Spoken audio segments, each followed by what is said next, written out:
Anak muda mencari jodoh. Kata nenek harus hati-hati. Tidak masalah disebut bodoh, yang penting Yesus ada di hati. Pada umumnya orang bilang, kasihan ya, mati muda, 33 tahun belum nikah.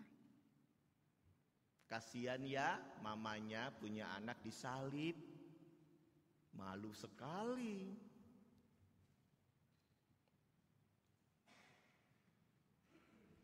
Bukan berapa tahun kita harus hidup. Bukan berapa lama kita ada di dunia ini.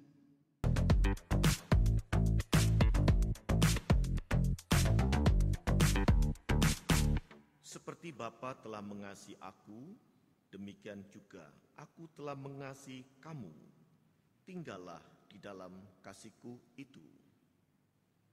Jikalau kamu menuruti perintah-perintahku, kamu akan tinggal di dalam kasihku, seperti aku menuruti perintah Bapakku dan tinggal di dalam kasihnya.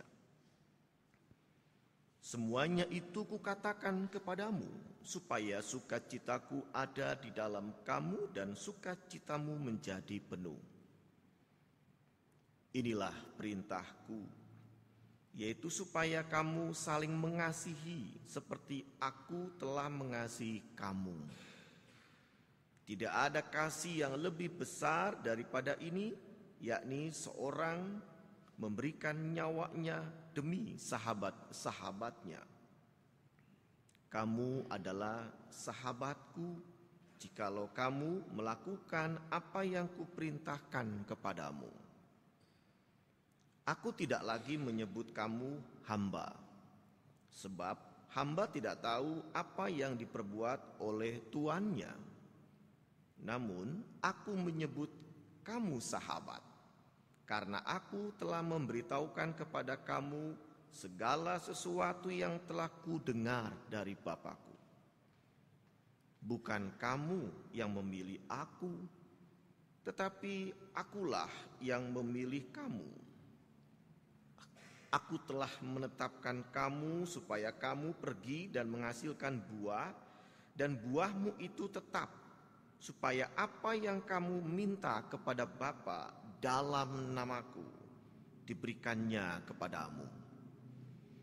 Inilah perintahku kepadamu, hendaklah kamu saling mengasihi. Saya ada pantun, dicakap-cakapin ya. Anak muda mencari jodoh. Kata nenek harus hati-hati.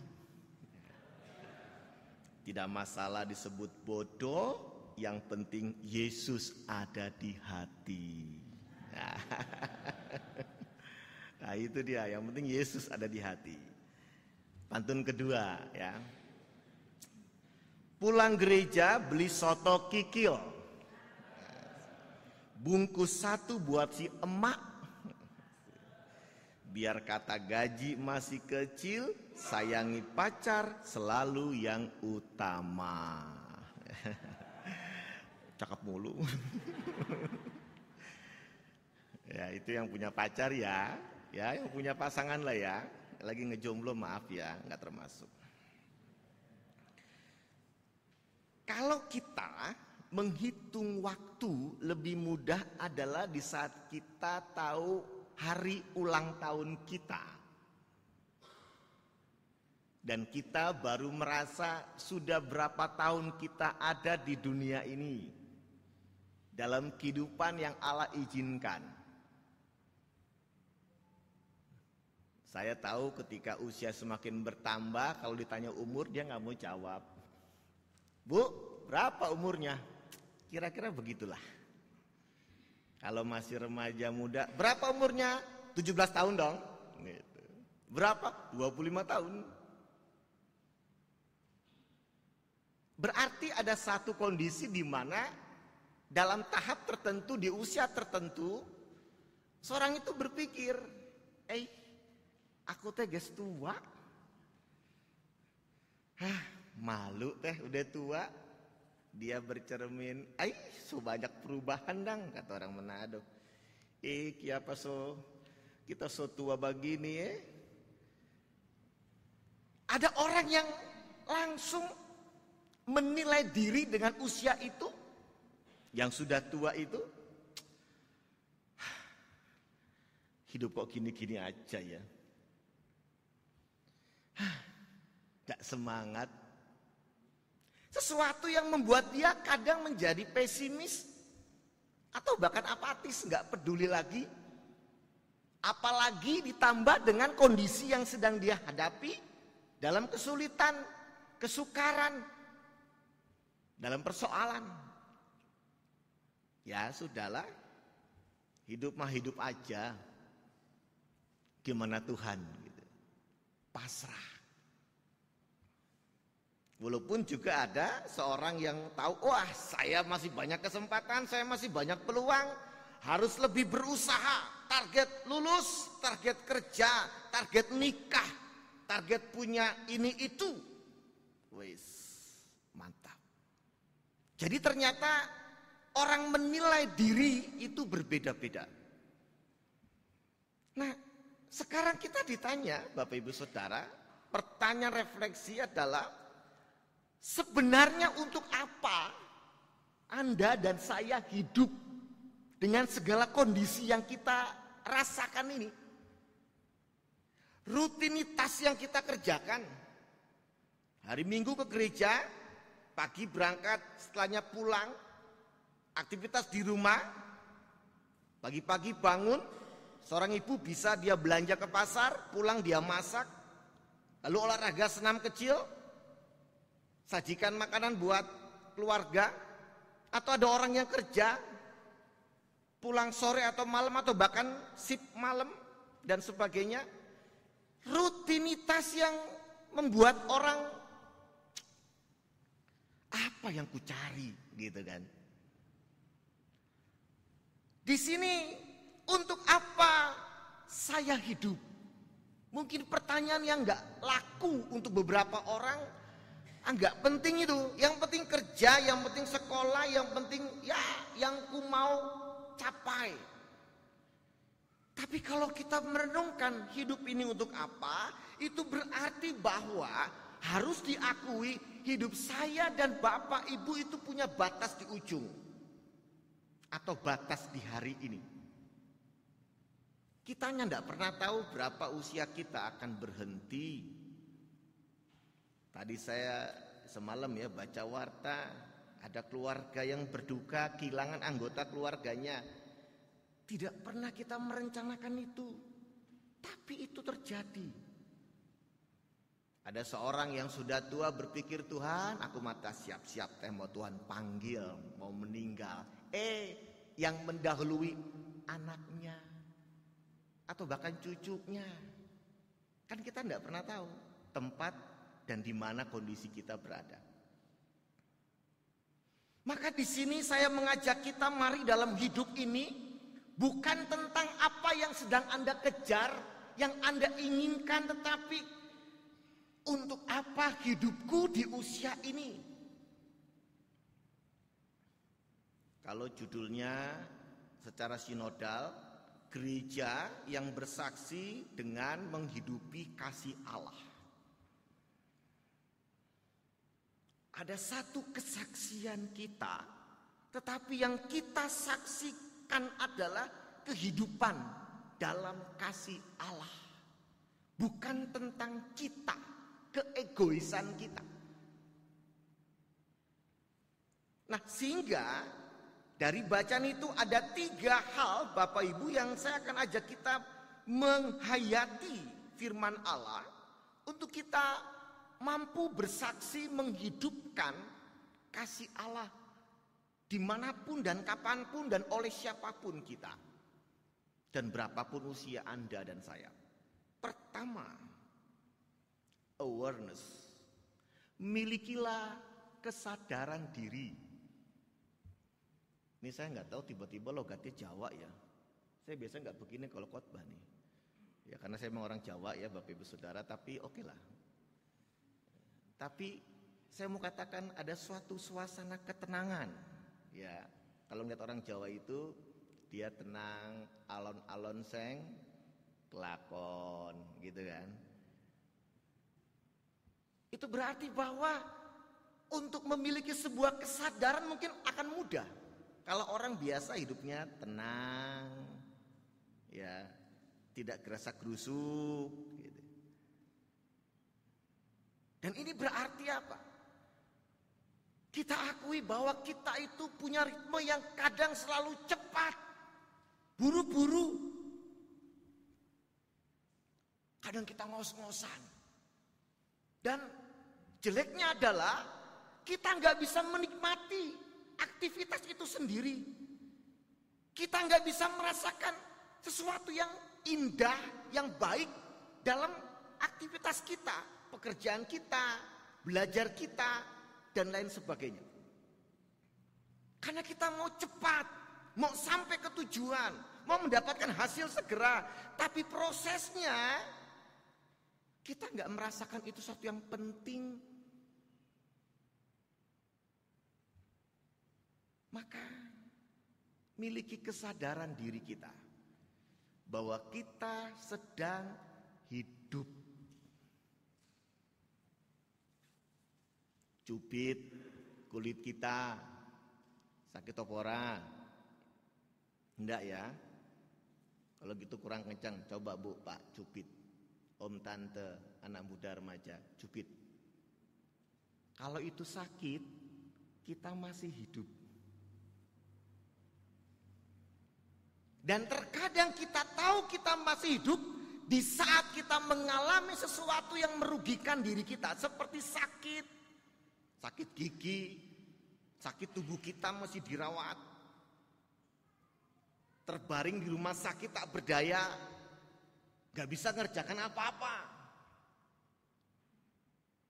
Di saat itu kita baru sadar, sakit gigi, aku teh punya gigi, gak mau kehilangan, makanya sakit gigi berobat. Aku teh punya jantung, ternyata kondisinya lemah, aku mesti berobat. Kenapa? Aku gak mau sakit jantung harus diobati. Sehingga sakit penyakit, kesulitan bisa menjadi cara bahwa kita menyadari aku sedang hidup. Artinya apa? Hidup ini satu pemberian bukan dari aku yang kapanpun bisa berhenti, selesai, dan aku gak bisa mencegahnya. Pada tahap ini kesadaran membuat orang tidak lagi bisa sombong. Anda punya jabatan di pekerjaan, monggo, Anda boleh bangga. Anda punya finansial yang oke, monggo, Anda bisa bangga. Anda bisa punya pengalaman yang hebat, akademik yang oke, Anda bisa bangga. Dan bahkan sombong kepada orang-orang, silakan, tidak ada yang larang. Anda anggap remeh orang lain karena berbeda dari Anda, silakan, tidak ada yang larang. Tapi ketika Anda tahu bahwa Anda tidak berdaya dalam satu peristiwa, apapun itu, semua yang Anda banggakan gak bisa menolong diri Anda, selain sebuah lirih teriakan kecil yang berkata, Tuhan tolong saya. Atau mungkin dalam keluarga Anda berteriak saat Anda jatuh, Anda gak sadarkan. Kalau Anda terbangun, Anda gak bisa bangun sendiri. Ma, tolong aku. Pa, tolong aku. Nah, bantu aku. Kita rapuh. Lalu apa yang mau Anda sombongkan dengan kerapuhan itu? Hanya berbeda cerita saja. Justru kita sama-sama orang yang harus sadar bahwa kehidupan ini pemberian. Lalu untuk apa kita hidup? Yohanes 10 ayat 10, Yesus mengatakan Pencuri datang hanya untuk mencuri dan membunuh dan membinasakan. Aku datang supaya mereka mempunyai hidup dan mempunyainya dalam segala kelimpahan. Bapak Ibu Saudara, Yesus kira-kira hidupnya bersama para murid sekitar berapa tahun dalam kebersamaan? Dalam catatan historis 3 tahunan. Lalu umur Yesus sampai dia meninggal berapa tahun? Catatan historisnya 33 tahunan. Muda ya, belum nikah. Ya, single. Punya mama, Maria namanya. Punya ayah, Yusuf, tapi sudah meninggal lebih dulu. Ya, makanya di Alkitab nggak diceritakan itu kebersamaan dengan ayahnya. Secara historis begitu. Pada umumnya orang bilang, kasihan ya, mati muda, 33 tahun belum nikah. Kasihan ya, mamanya punya anak disalib. Malu sekali.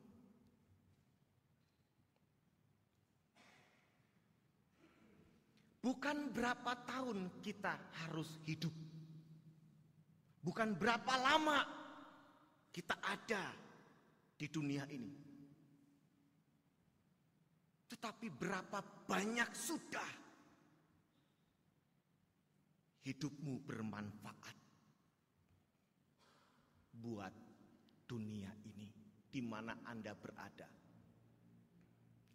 Yesus sepanjang hidupnya dengan ucapan di ayat 10 ini, pasal 10 di Yohanes, aku datang supaya mereka mempunyai hidup.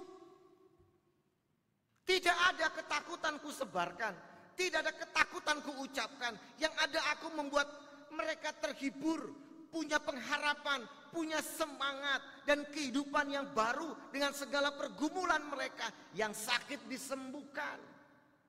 Bahkan ada yang meninggal dibangkitkan. Yang sedih dihibur.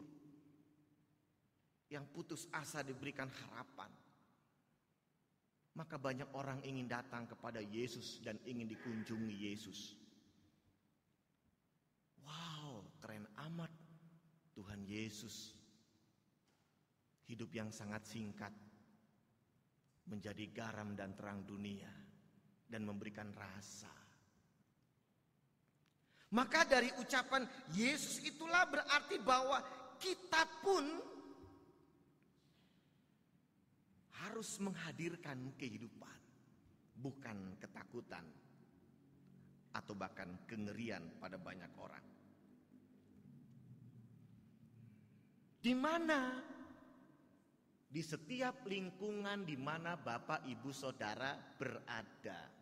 Di mana Bapak Ibu Saudara punya keluarga? Di keluarga Bapak Ibu Saudara sendiri. Punya teman-teman? Di pertemanan Bapak Ibu Saudara. Di sekolah, di perkuliahan, di kantor, dan di jemaat GKP. GKP naon yuk? Kerawangnya. Kirain teh pohoknya.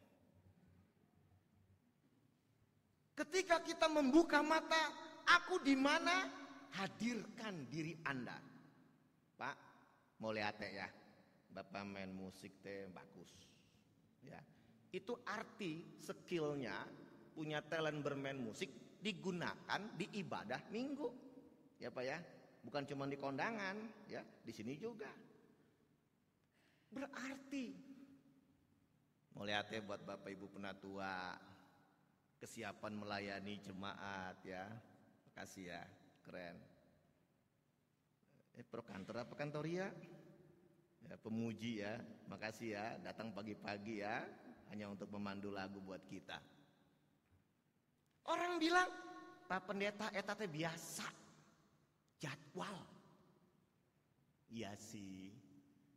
Tapi kalau orang yang sadar memaknai diri hidupnya, setiap aktivitas kecil sekalipun kata orang, aku menikmati Kenapa? Karena aku memberikan manfaat. Loh, emang penting memberikan manfaat? Penting, kata Yesus. Kalau garam itu nggak asin, diapain Bapak Ibu Saudara? Nah, diapain? Disimpan. Tuh, ada dua. Pertama diapain? Dibuang. Oke? Kedua diinjak. So dibuang, kong diinjak, kata orang Manado. Enggak lagi bisa digunakan, enggak lagi bisa dihargai, enggak lagi bisa diperlakukan dengan baik. Lenyap, tegas. Kalau orang itu enggak berarti, orang enggak punya manfaat, kata Yesus, ranting yang tidak berbuah diapakan Bapak Ibu Saudara? Dipotong. Tuhan teh itu pisan. Emang kenapa? Lah dia yang penguasa kehidupan, terserah dia dong. Kan sama seperti kita. Beli lilin, pas mati lampu, kita cetak-cetek teh nggak nyala-nyala itu sumbu. Terus diapain? Dipajang. Kesel kan? Kita ambil, kita buang, ganti yang baru. Harapannya teh diceklekin pakai apinya, nyala. Nyala, dipakai sampai pagi. Logis. Jadi jangan berpikir bahwa hidupku sudah nggak berarti, hidupku sudah nggak berguna. Kata siapa? Maka yang pertama hari ini siapapun kita, apapun pendidikannya, bagaimanapun kondisi keluarganya, anak-anaknya, pekerjaannya, lingkungan sekitarnya,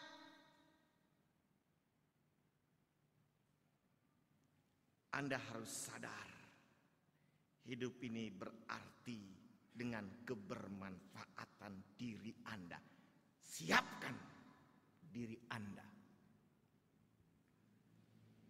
Lalu yang kedua, kita harus punya apa? Value. Sebuah nilai. Value itu kalau saya catat adalah evaluasi diri sendiri sebagai manusia saat Anda bertindak, saat Anda membuat keputusan. Sehingga dalam evaluasi diri itu Anda melihat apakah panduan hidup Anda itu sudah Anda gunakan dalam berinteraksi. Nah, apa sih value-nya orang Kristen? Value-nya pedoman hidup kita?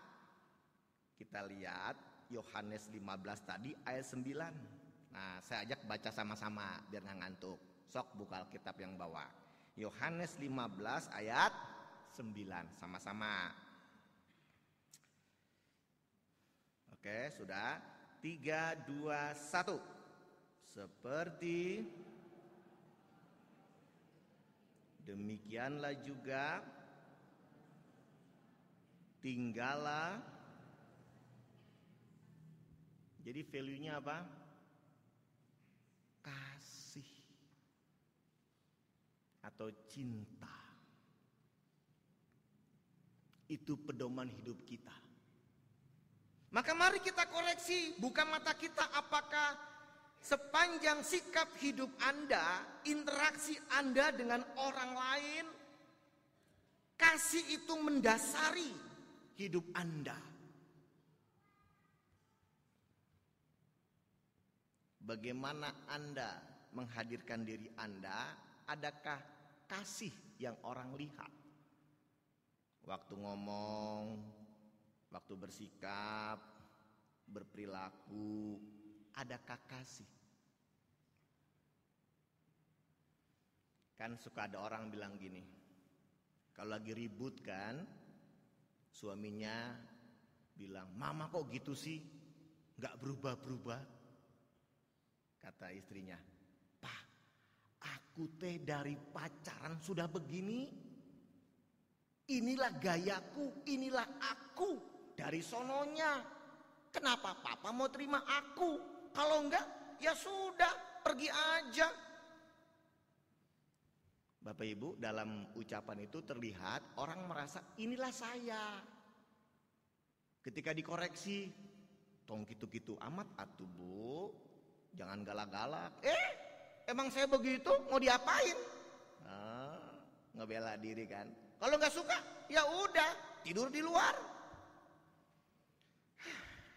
Kalau ketemu orang gitu nggak bisa diskusi, kesel, ya. Saudara Bapak Ibu yang Tuhan kasihi, jangan pernah ada alasan membela tentang diri kita, kebiasaan kita. Kalau ternyata ketika kita evaluasi diri kita, adakah kasih dalam sikapmu itu? Suami kepada istri, perlakuannya bagaimana? Begitupun istri kepada suami, anak kepada orang tua, adik kepada kakak dan sebaliknya, dan kepada teman kita. Adakah kasih mendasarinya? Mari kita evaluasi diri itu. Apakah kita sudah punya value, nilai yang memberikan manfaat, yang mendasari diri kita dalam sikap kita, Bapak Ibu Saudara? Saya waktu di Tomohon, waktu praktek jemaat di belakang rumah keluarga Liugoni, saya sebut nama dengan hormat, ada seorang nenek tua, si Oma. Oma, lagi ngapain? Oh, lagi nambel. Ini jadi kasur yang tipis, itu ada yang bolong-bolong. Nah, Oma ini tambal dengan perca. Ya, dengan tangan dia jahit tuh, jahit tangan. Dia bilang, Oma, ngapain teh dijahit? Buang aja, beli yang baru. Simpel kan? Enggak, biar bisa dipakai. Oma tambel supaya cucu Oma kalau tidur tidak terganggu dengan kapas, nafasnya enak. Tah, si Oma yang sudah tua, kondisi lemah, punya berpikir. Walaupun memang sudah nggak berguna, dia jadikan berguna. Dengan tangannya dia jahit. Untuk siapa? Bukan buat si Oma. Buat siapa? Buat kedua cucunya yang perempuan itu. Dengan rasa apa? Rasa cinta Oma kepada cucunya. Karena cinta itu menggerakkan tangan-tangannya untuk menjahit tangan perca di kain kasur itu, Bapak Ibu Saudara. Cucunya tahu? Enggak tahu. Cucunya terima kasih? Belum tentu, karena enggak dikasih tahu. Tapi dia sadar betul nilai kehidupan di usia tuanya adalah karena cintanya. Dia menghadirkan sesuatu yang memberikan manfaat buat cucunya itu. Tanpa minta. Cuk, nggak ngeliat itu kasur baru. Makasih dong. Nggak perlu minta orang makasih kepada kebaikan Anda. Nggak dipuji, cuk. Nggak perlu. Lalu yang ketiga adalah action. Perlihatkan gaya, attitude, dan behavior Anda, style, gaya Anda, sikap Anda, perilaku Anda. Perlihatkan. Apa Bapak Ibu Saudara? Perlihatkan. Nah, pendeta kan kita nggak boleh sombong. Kita mau orangnya biasa-biasa saja. Sebentar. Memperlihatkan kebaikan Anda itu bukan sombong. Catat ya. Sombong ketika Anda membanding-bandingkan kebaikan Anda dengan orang lain. Di situ mulai ada kesombongan. Siapa yang masak ini mah enak banget? Mama. Sombong. Enggak. Dia jujur. Memang mama yang masak. Tapi kalau si mama dia bilang, Pak, tahu nggak? Masakan mama paling enak ketimbang Bu Juminten. Tetangga sebelah, masaknya nggak enak. Mama paling enak se-RT. Udah sombong belum? Sudah. Godaan kita itu, Tuhan kasih kita punya kebaikan dibanding-banding menjadi kesombongan. Makanya Tuhan bilang, orang yang tinggi hati akan direndahkan. Loh, emang nggak boleh sombong? Enggak boleh. Lalu buat apa kebaikanku? Untuk menyenangkan Tuhan dan membuat engkau menikmati hidup dengan kebaikan-kebaikanmu. Itu. Sikapmu, apa yang Anda pikirkan, mindset kita. Kayaknya si ibu ini ngeliatin saya sinis ya. Kayaknya sebel sama saya. Siapa pentingnya sama dia?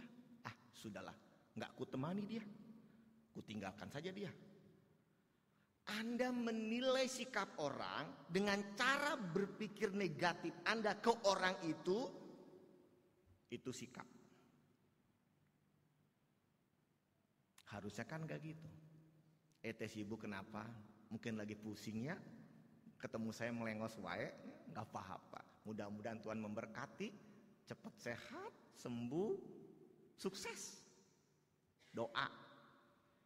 Kok doain? Lah Tuhan bilang, kasihlah musuhmu, berdoalah untuk mereka, mintalah berkat buat mereka. Jadi kalau sudah berpikirnya jelek, itu dosen sebel sama saya ya, kasih tugasnya banyak banget. Nah, Anda stres. Gini berpikirnya, sikap yang baik. Kalau saya kasih contoh, aduh tuh dosen kasih banyak tugas ke saya. Tuhan terima kasih, saya sedang ditempa supaya lebih baik lagi belajar. Nah kan enak ya. Paling gak enak itu dikritik. Punten ya Bapak Ibu penatua. Eta teh si penatua teh kalau tiap minggu teh suka tidur di ujung. Khotbah amin langsung amin dia. Disampaikan dan didengar. Bapak teh diomongkeun. Cek saha? Tuh si ibu itu emosi enggak? Enggak sedikit. Kalau kita ikuti sikap yang buruk, mindset kita, setiap minggu dia cari. Siapa teh kemarin yang ngomong? Di ujung bukan, ini bukan, di depan, mirip. Selama ibadah cuma cari orang yang mau dia lampiaskan kekesalannya. Harusnya apa? Iya Tuhan maaf, saya teh kecapean tadi malam. Ajarlah saya mempersiapkan dengan baik fisik saya, supaya waktu khotbah teh nggak tidur. Maaf ya, saya nggak nyindir ya yang sedang tidur ya Bapak Ibu Saudara ya, maaf ya. Kalau sadar ya nggak apa-apa. Tapi ini nggak ada kok di sini kok. Cara berpikir kita, mindset kita itu mempengaruhi seluruh dinamika hidup kita hari ini. Kalau Anda mulai berpikir jelek, hari Senin, Senin lagi, langsung itu stamina Anda drop. Mau ngapa-ngapain males. Kerja ketemu teman, kenapa Neng? Gak usah tanya, sebel. Pulang juga tambah capek, encoknya kumat. Kalau Anda mulai berpikir di awal dengan haleluya, terima kasih Tuhan, hari Senin ini aku masih diberikan kehidupan, aku siap bekerja, berkati aku. Amin gak? Ada yang begitu? Enggak ada yang ngomong. Ada yang begitu? Tuhan berkati hari ini pekerjaanku yang gak mudah. Ada begitu? Untuk oma-opa buka mata, ya hidup lagi nih hari Senin, gini-gini lagi, cucu sekolah, anak pergi. Ada yang begitu? Oma-opa ada yang begitu? Udah pensiun, Saudara Bapak Ibu, mulailah dengan cara berpikir yang mendukung hidup Anda secara positif. Dan perlakukan siapapun dalam hidup Anda dengan baik karena Anda punya cinta. Kalau pikiran Anda sudah jelek, maka sikap itu mempengaruhi perilaku Anda kepada orang lain. Berangkat ke gereja udah kesel pikirannya, sampai di gereja tambah kesel. Pulangnya semakin kesal. Masih hidup lagi tuh orang. Susah. Hidup mah asik-asik aja. Nikmatin aja. Mulai dari cara berpikir kita, gaya kita, style kita, perlihatkan. Biar kata sudah tua, tapi masih pakai baju yang anak muda. Yang ngejreng, jangan yang berbatik-batik mulu, Pak. Berkain celana bahan, Pak. Pakai yang celana jeans, kadang celana pendek, pakai sepatu kets. Ke gereja. Pada melototin Bapak pasti. Tenau-naon. Style saya mah asik atuh, nggak bikin Anda repot, tapi saya menikmati. Nikmati hidup Anda. Teh ibu, teh kalau di rumah pakai daster, ya silakan. Tapi kalau ke pasar, ya dasternya ganti. Rapikan rambut Anda. Lihat cermin, apa yang perlu diperbaiki. Nikmati hidup. Setuju, Bu? Anak remaja muda juga, Anda lagi putus pacar, enggak apa-apa. Hilang satu, tumbuh. Itu penghiburan ya. Move on. Ujian UTS-nya jatuh, ada UAS, siapkan diri. Kita yang bikin, kita yang atur, bukan orang lain. Si ibu teh rambutnya diwarnain, geus kolot kayak anak muda, masa muda nggak bahagia. Bilang, matur nuwun untuk masukannya. Jangan enggak apa-apa, cat-catnya aku, salonnya pakai uang aku, kan nggak ngerepotin kamu. Tapi ya oke lah, berarti warna ini nggak suka ya. Aku akan ganti bulan depan warna yang lain. Jangan direpotkan dengan asumsi kita dari orang lain. Anda yang atur, mau ngapain hari ini, lakukan. Maka perlakukan diri Anda dengan hormat dan juga orang lain. Anda pasti hormati. Loh kok gitu? Kasihilah sesamamu manusia seperti kalau Anda nggak bisa mengasihi pasangan Anda, wajar. Kenapa? Anda nggak pernah menghormati diri Anda sendiri. Gitu? Ya itu simpel. Manjakan diri Anda boleh? Boleh. Untuk menunjang Anda mensyukuri, menikmati, dan memperlakukan orang lain dengan baik. Maka mari Bapak Ibu Saudara, pada hari ini kita Tuhan panggil. Dikatakan bacaan kita. Ya. Kita ditetapkan dan diutus untuk menghasilkan buah. Dan buah itu tetap ayat 16. Karena kita sahabat Yesus.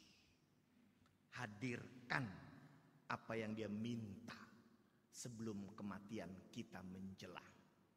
Tetap semangat, nikmati hari ini, pulang dari gereja, kreasikan apa yang baik untuk tidak hanya dirimu, tapi juga buat orang lain. Kalau misalkan pulang dari sini, di luar kanan ada kantin. Itu kantin ya. Kalau Anda punya hati yang ingin menghadirkan manfaat, beli itu makanan di situ. Jangan lupa ingat ada pendeta dan penatua.